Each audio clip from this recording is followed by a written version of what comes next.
In 1994, the Impala SS made its debut after being gone since 1969.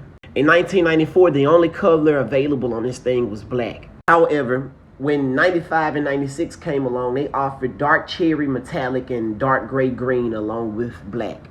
The engines that powered these things were basically detuned LT1 Corvette motors with different heads and different cams. These things were way different than the normal LT1 Caprices. These things featured beefy anti-roll bars, 12-inch disc brakes, 308 rear gear ratios, and a floor shifter. They came with 260 horsepower and 330 foot-pounds of torque. It's important to note that during the development process of the Impala SS, the police fleet market needed more power. You know, basically the police fleet market was an influence upon making this thing, because they got the only fast police cars they had was the 9C1 Caprice and the Ford Crown Victoria, which were both getting their ass handed to them deliciously by a Fox body.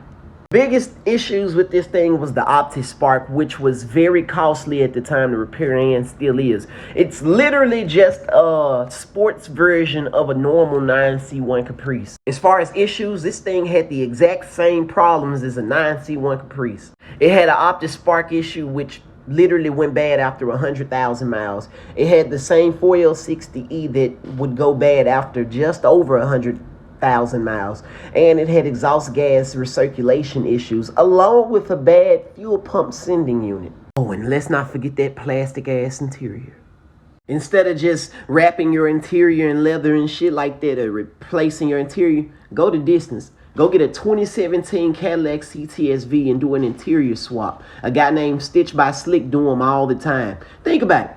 A CTS-V interior inside an Impala SS. Magic. Or you can say fuck it and snatch the interior out of Camaro ZL1.